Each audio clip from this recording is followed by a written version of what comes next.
জেলায় বিজেপির কাথি সাংগঠনিক জেলার কাথি নগর মণ্ডলের উদ্যোগে কাথি বড় পোস্ট অফিস মোড়ে পরিবর্তন সভা অনুষ্ঠিত হল।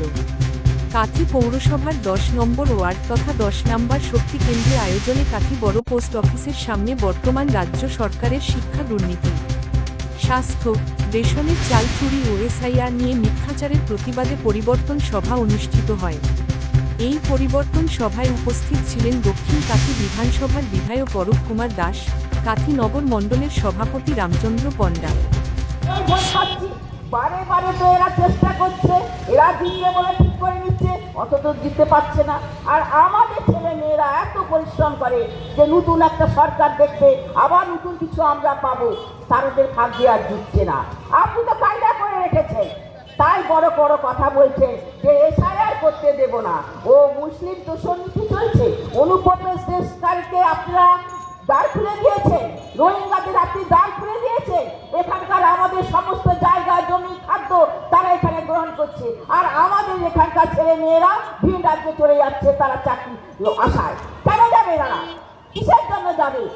কখনো তো আমাদের বলা হয়নি আমাদের ভারতবর্ষ ভাগ হয়েছিল হিন্দুস্তান পাকিস্তান, কখনো তো বলা হয়নি যে এখান থেকে মুসলিমদের তাড়িয়ে দেওয়া হবে। আপনি সেই মুসলমানকে সন্নীতি করে তাদেরকে আপনি ভুল বুঝিয়েছেন, বারে বারে আপনি তাদেরকে এখনো পর্যন্ত ভুল বুঝিয়ে যাচ্ছেন। বলছেন যে ওয়াকফ বিল করতে দিব না, হলো এখন কিন্তু শিক্ষিত মুসলমানরা বুঝতে পেরেছে না, এই মুখ্যমন্ত্রী মমতা বন্দ্যোপাধ্যায় বারে বারে তাদেরকে ভাওতা দিচ্ছেন। শিক্ষিত মুসলিমরা কিন্তু বুঝেছিল যে এ হচ্ছে যে সুযোগ সন্ধানী মহিলা, একে আর বিশ্বাস করা যায় না। আমরা বলি যে আপনারা তো ভালোবেসে ভারতবর্ষে থেকে গেছে, আপনাদের তাড়ানোর কথা কেউ কখনো বলেনি। আপনাদেরকে এখানে নিশ্চিন্তে থাকবেন, আপনি ভারতীয় নাগরিকত্ব পাবেন। কিন্তু যারা বাংলাদেশের অনুপ্রবেশকারী, যারা রোহিঙ্গা, তাদেরকে এখান থেকে চলে যেতে হবে, কারণ তারা সন্ত্রাসবাদী বলে করি আমরা। তারা আমাদের জিনিস খাচ্ছে, আমাদের করছে, আর আমাদেরকে ক্ষতি করছে। আচ্ছা আপনারা বলুন তো, আপনারা কি শিক্ষিত মা বোনেরা? আপনারা শিক্ষিত নয়, আপনি কি বাড়িতে নিরাপত্তা পাচ্ছেন? মুখ্যমন্ত্রী যখন 21 সালে দাঁড়িয়েছিলেন তিনি কি বলেছিলেন? আপনি ঘরের মেয়েকে, আমি আপনার ঘরের মেয়েকে আপনার ভোটটা দিন। ঘরের মেয়ে কবার এসেছেন আপনারা ঘরের মেয়ে কোন নিতে? একটা ঘরের মেয়েকে খোঁজ নিতে আসে যে মাগো কেমন আছো, ও আপনার এখানকার দুধ যারা আছে সেই দুধদেরকে আপনি পাঠিয়ে দিয়েছেন দেখতে, শ্লীলতাহানি করতে, তাদেরকে ধর্ষণ করতে পাঠিয়ে দিয়েছেন ঘরে ঘরে।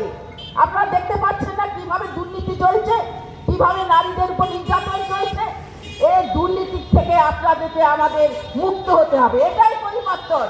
এই পরিবর্তন যাত্রার কথা আমরা বলছি, বারে বারে বলছি। এই পরিবর্তন যদি না হয় তাহলে ভারতবর্ষ আমাদের আজকে অরক্ষিত, অসুরক্ষিত নয়।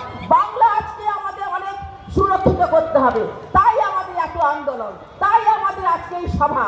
এই সভার মাধ্যম থেকে আপনাদের সংকল্প নিতে হবে যে আমাদের দুর্নীতি মুক্ত একটি বাংলাকে তৈরি করতে হবে, আবার সোনার বাংলা তৈরি করতে হবে। আমাদের দেখুন স্বাস্থ্যের দুর্নীতি, শিক্ষায় দুর্নীতি। শিক্ষায় কি দেখলেন আমরা? 26,000 শিক্ষক রাস্তায় গড়াগড়ি খাচ্ছে, আর মোটা পার্থ সে তার সঙ্গীকে নিয়ে বাড়ি চলে যাচ্ছে। কোটি কোটি টাকার সম্পত্তি, তাদের কিছু হচ্ছে না। যারা কয়লা চোর, বালি চোর, যারা চিপস চোর, যারা পায়খানা পর্যন্ত খেয়ে নেয়, জানেন তো শৌচালয়ের টাকা পায় না। জেলা সহ সভানেত্রী বনশ্রী মাইতি, জেলা কোষাধ্যক্ষ তাপস দলাই, জেলা সম্পাদক সুশীল দাস, জেলার অন্যতম নেতৃত্ব মনোরঞ্জন সিংহ, কাথি সাংগঠনিক জেলার দক্ষিণ কাথি বিধানসভার social media incharge Biswajit Panda, Kanthi নগর মণ্ডলের সাধারণ সম্পাদক সাহেব গিরি ও বুদ্ধদেব মান্না সহ কাথি নগর মণ্ডলের নেতৃত্ব ও কার্যকর্তা বৃন্দ। দিনের শেষে যদি অডিট করা হয় দেখতে পারবেন এর চুরি কোথায় গেছে। একইভাবে সীমাহীনভাবে আপনারা 100 দিনের কাজে চুরি করেছেন, আবাস যোজনার টাকা চুরি করেছেন, ফান্ড ডাইভার্সন কেন্দ্রীয় সরকারের প্রত্যেকটা ফান্ডকে ডাইভার্ট করা হয়েছে। তারপরেও বড় বড় বলেন যে আমরা নাকি বহু জায়গায় 1 নম্বর। হ্যাঁ, আপনারা 1 নম্বর কিসে? না চুরি আর জোচ্চুরিতে, এবং আইন শৃঙ্খলার অবনতির জন্য গোটা রাজ্যে একের পর এক নারী নিগ্রহের ঘটনা ঘটছে। এই সরকার ক্ষমতায় আসার সঙ্গে সঙ্গে প্রায় সঙ্গে সঙ্গেই পার্ক স্ট্রিট দিয়ে শুরু হয়েছিল। পার্ক স্ট্রিট থেকে শুরু করে লম্বা লাইন কোথায় না জলপাইগুড়ি, কসবা, কামদুনি, দুর্গাপুর, জয়নগর, ক্যানিং, একের পর এক। সবশেষে সেন্সেশনাল ব্যাপার কি ছিল?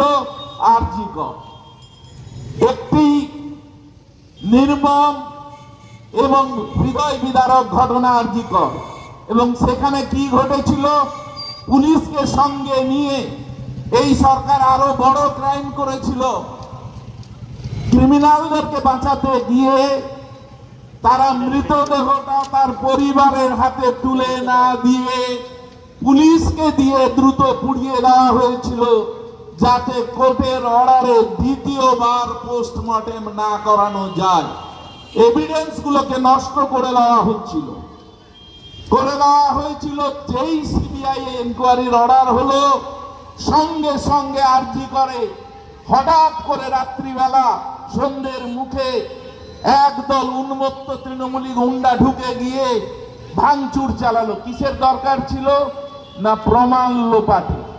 সরকারের উপস্থিতি, সরকারের প্ররোচনায় আরজি করের হত্যাকাণ্ডের সমস্ত প্রমাণকে লোপ করে দেওয়ার চেষ্টা করা হয়েছে। একটি দুর্নীতিগ্রস্ত সরকার এভাবেই চলছে। এবং দুর্নীতির কথা আবারও বলি, এরা এতর পরেও টেন্টেড, অর্থাৎ অপরাধী চাকরি প্রার্থীদেরকে আবার 26 কমিশনের পরীক্ষায় বসার সুযোগ করে দিয়েছে। আপনারা গত পরশু যদি সমাজ মাধ্যমে একটি ভিডিও কল রেকর্ড শুনে থাকেন, দেখবেন এক উপাচার্য এক অধ্যাপককে ফোন করে বলছে যে প্রাপ্ত বসু একজনকে অস্থায়ী রেজিস্টার করতে বলছে। কেন না তার মধ্য দিয়ে অ্যাপয়েন্টমেন্ট দিয়ে টাকা তুলতে হবে।